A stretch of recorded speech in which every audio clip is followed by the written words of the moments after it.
Kemudian dalam perkembangannya, pemikiran-pemikiran dari Campbell Bacon dan juga Thomas More ini yang lebih banyak berkembang di Inggris, sedikit banyak mempengaruhi beberapa pemikir-pemikir ekonomi di Eropa yang mengadaptasikan bagaimana sosialis utopis ini diadaptasi di komunitas-komunitas negaranya masing-masing.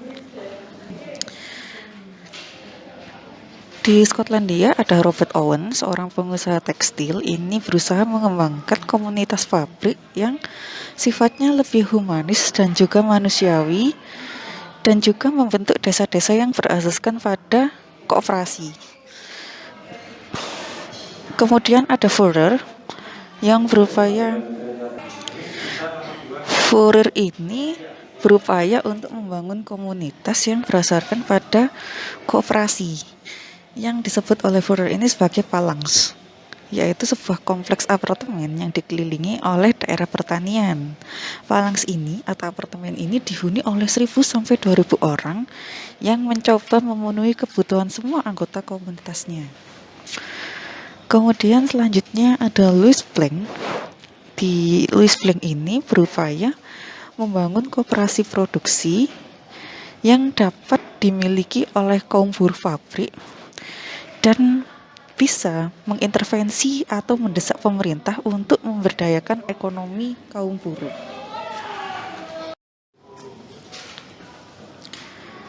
Kemudian dalam perkembangannya, pasca pemikiran-pemikiran sosialis utopis ini, di Jerman khususnya, sosialis makin berkembang setelah Karl Marx mengajukan teori-teori dan analisis berdasarkan kelemahan sistem kapitalisme yang makin memperburuk kesejahteraan kaum pekerja. Di sini Marx berpendapat bahwa keserakahan merupakan produk dari proses sejarah atau disebut sebagai materialisme historis. Dengan sosialisme, pemikiran Karl Marx ini diharapkan kondisi yang melingkupi hidup manusia bisa berubah sehingga sifat materialisme dan individualistis yang dipengaruhi oleh pemikiran liberal bisa mengalami perubahan dan manusia menjadi lebih toleran terhadap sesamanya. Intinya bahwa pemikiran sosialisme ini lebih banyak mempengaruhi bagaimana atau dipengaruhi oleh pemikiran-pemikiran yang lebih humanis. Kemudian terhadap hak-hak penguasaan diperlukan adanya pemindahan hak penguasaan khususnya bagi faktor produksi dari individu, dari kapital-kapital yang dimiliki oleh individu menjadi pemilikan oleh komunal atau negara. Karl Marx ini mengkritik sistem kapitalis sebagai ekonomi yang tidak sesuai dengan aspek kemasyarakatan. Dan menurut Marx, tidak ada tempat bagi kapitalisme di dalam kehidupan yang sifatnya sosial masyarakat.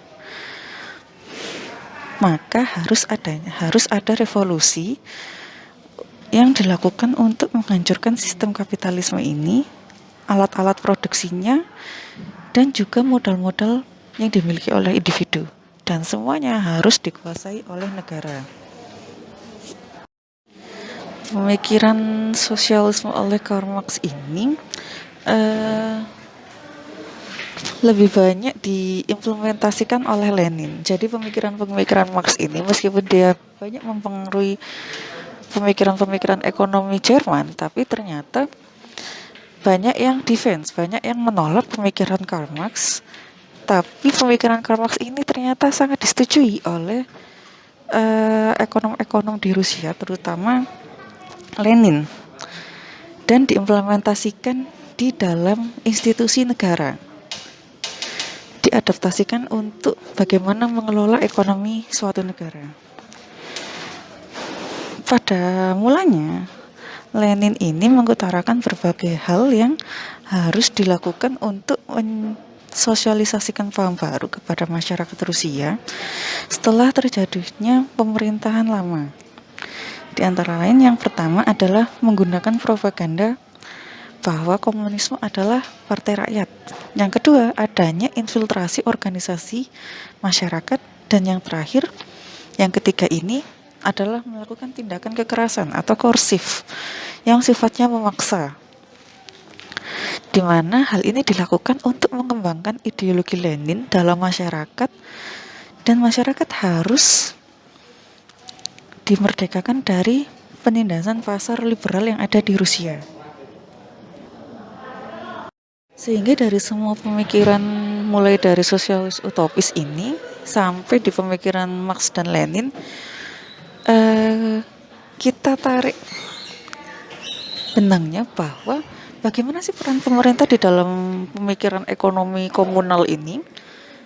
Pemerintah atau government ini adalah centralized planning atau perencana tunggal, di mana pemerintah harus berperan sebagai policy maker, melakukan aktivitas ekonomik atau the economic activity, mengontrol pasar, kemudian mengorganisasi semua bisnis atau semua perdagangan yang dilakukan oleh pengusaha.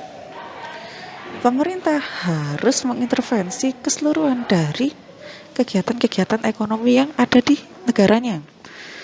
Hal ini dilakukan sebagai bentuk jaminan pemerintah terhadap